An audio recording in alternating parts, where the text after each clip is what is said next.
Outer Wilds. Last time we got access to the Sunless City in the core of the heart of Ember Twin. And so, yeah, let's get back to that, because sand is a nightmare, and it keeps filling up the chambers. Also might help if we can get to the high energy lab trailhead a bit. Whoop. Whoop.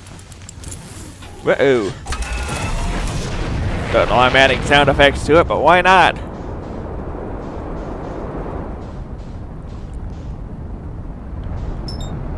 Not Ash Twin, Ember Twin. That's the sun station, presumably. Cause of all our problems right there. I think so, at least. God, I hope so.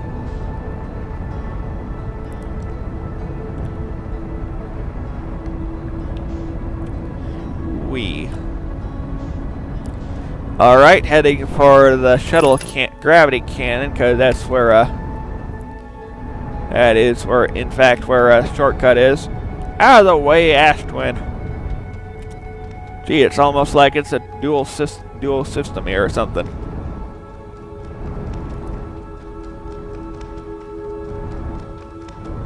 Where is that shuttle? Rocco, not now. Ooh, this looks like something. Might as well.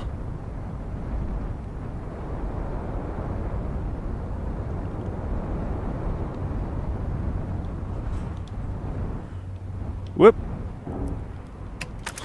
I guess that works. Woo.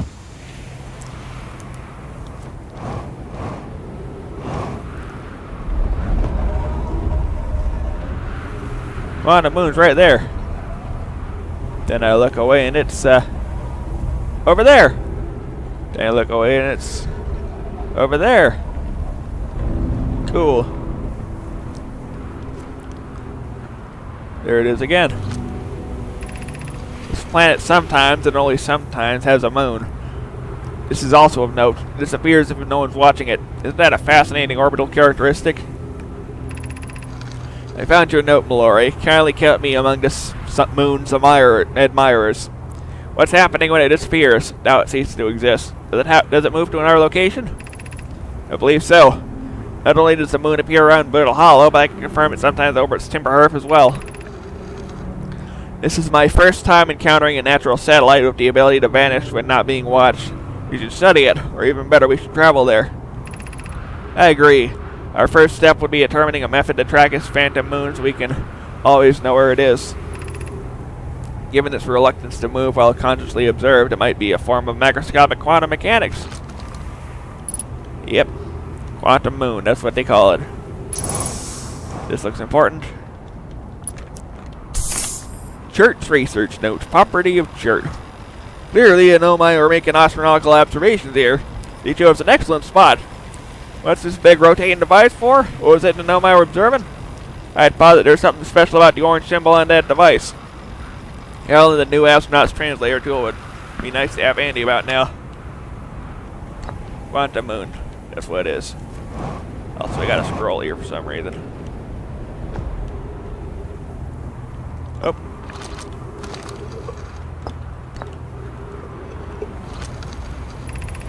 The quantum moon locator is functioning. We have markers for each of the places the moon goes. In note upper, I just observed the quantum moon orbit around Dark Bramble. You have keen eyes, my friend, so this moon travels a total of 5 locations, not 4. I add a marker for Dark Bramble. Thought the locator now accounted for all the moon's locations. But sometimes the locator can't tell where the moon is. Perhaps there's a problem with the device. It's also possible there exists a 6th place in this star system to which the phantom moon travels. Yep. That's something. I think it's lost now.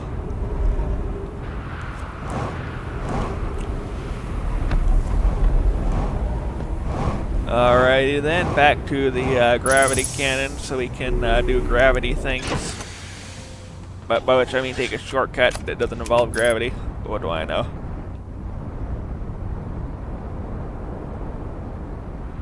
Gravity cannon. Where are you? There it is. Whoop. Entrance points right there at those rocks. See that hole right there? Thank you, natural erosion.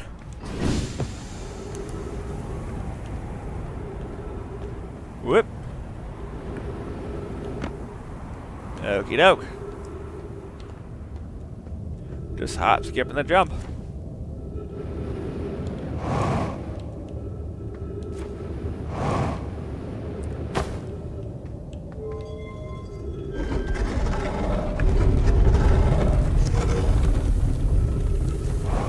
To the trailhead.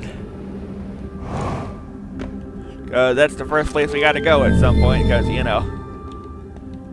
Alright, sand is just starting to fill up a bit.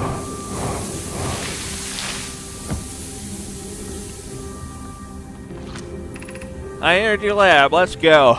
It's a bit of a walk, though. 400 meters, good boy. Alright, just follow the cable. Can't be that hard. This cactus is here for some reason. Cacti? I don't know. Oh. Seems we had a good... Seems dawdling around was a good thing, because this probably would have been a much deeper hole. Otherwise, we'd have to spend a good 5 minutes of idle chatter. Bad news is we're gonna have to rush the hell out of this, cause we're definitely on the clock here, and I don't feel like being a pancake, so I'm just gonna we'll stop twiddling the stick for one thing. All right, follow the cable, try not to die. Follow the cable, try not to die. Sand pushing us down too. That doesn't help. 3, 2, 1, go! Walking. Excuse me, walking. I'm walking. Oh dear, that's a blocked wall. There it is again. Oh dear, that's another blocked wall. That's another blocked. Yeah, boy. Yeah, boy. Oh, thank God. Had me worried there for a second. Whoop. Yeah, okay.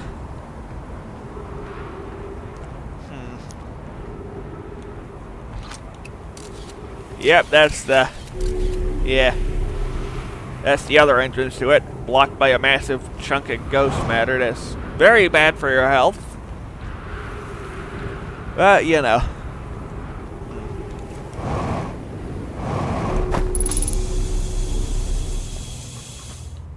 Ooh. Uh-huh.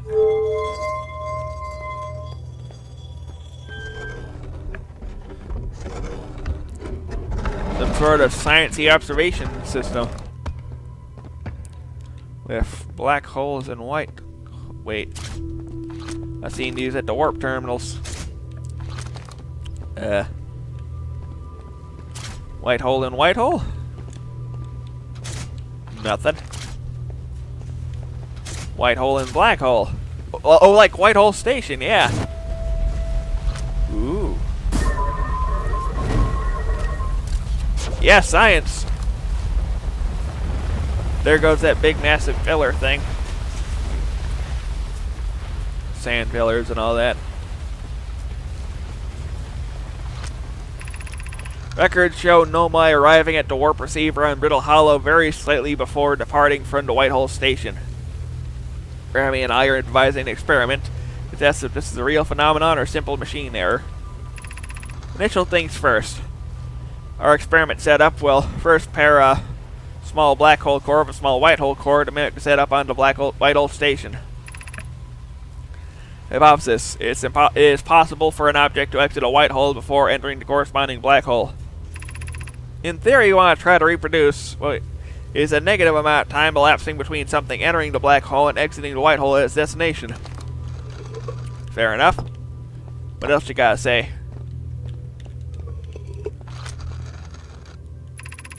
An update.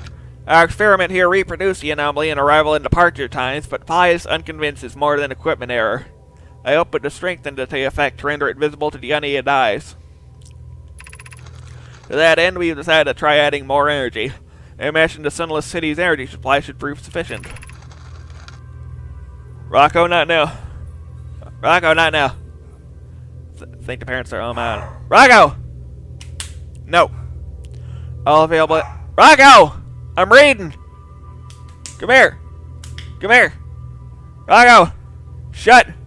Shut! Rocco, shut! No! No! Come here! Come on! Come on! Shush! Nothing there worth barking at. Oh, for God's sake, Rocco, I'm reading! Dogs, you know? You want a cook? You want a cookie? I got a cookie! Cookie! Cookie! Rocco! Rocco, no! I think there's another dog, actually. Out back, but I don't know why he's barking at the front. Rocco! Hold on a sec. Sorry about that. He really got up in arms for some reason. Come here. Rocco. Alright, where were we? Oh yeah. Lore. All available energy has been rerouted from the city to our experiment. Rami and I are about to run a new test. Hypothesis confirmed! Hypothesis confirmed! I saw it! I saw it! Hypothesis confirmed! This is beyond extraordinary. This changes everything. What a beautiful day for the intersection of abstract theory and practical application. What, they got time travel now? Oh gee, I wonder why. Of note, Rami, your request that we let him know before we reroute energy to experiment. I'd hate to leave him in the dark. Yeah. Whoop. Rocco, no. No, Rocco.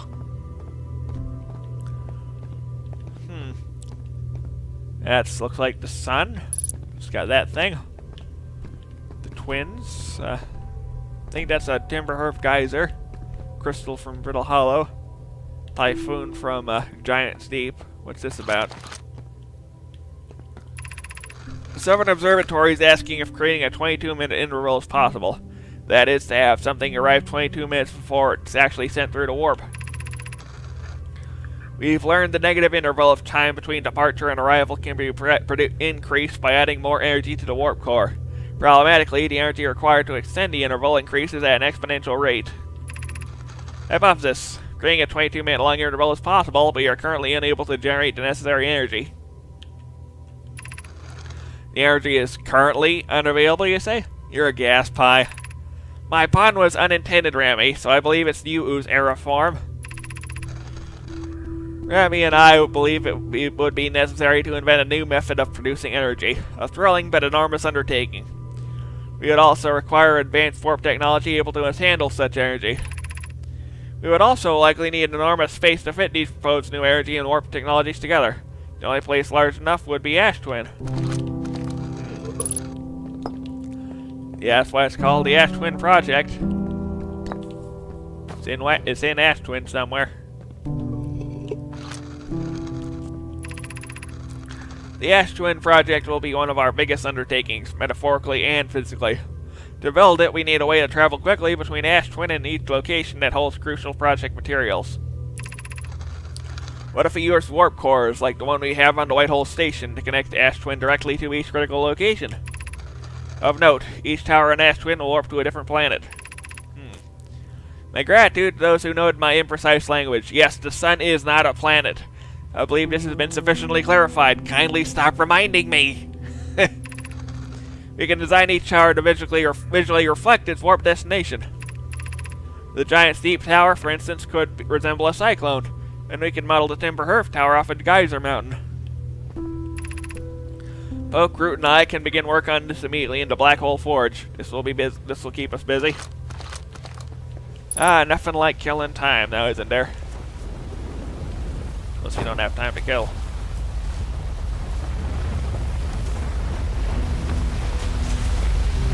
So where the heck's...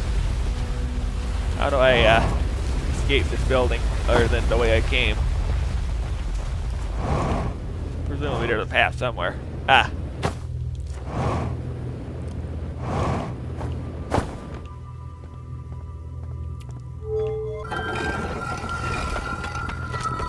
Yep, here we are. Back at the entrance to the high energy lab. Give or take.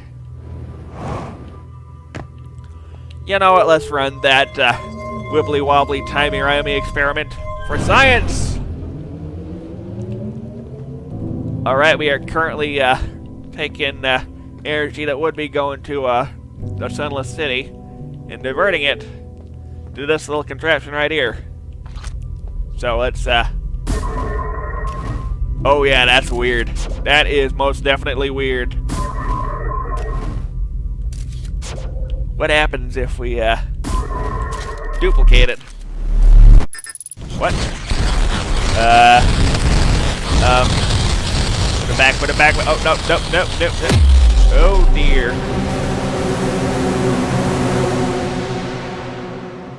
You destroyed the fabric of space-time. Whoopsie doodle. Time travel's a bitch, ain't it? And now we get the credits, but with kazoos.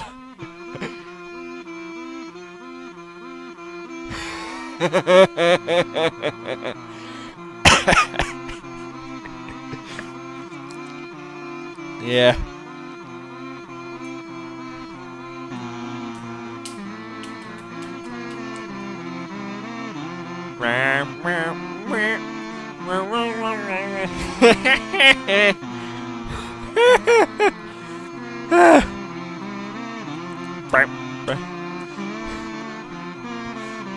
Why are you like this time loop?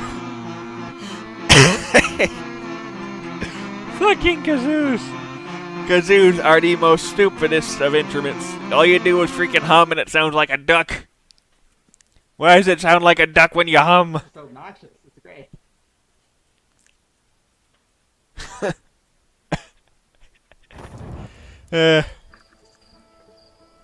Yeah, okay. Yeah, we'll be back next time.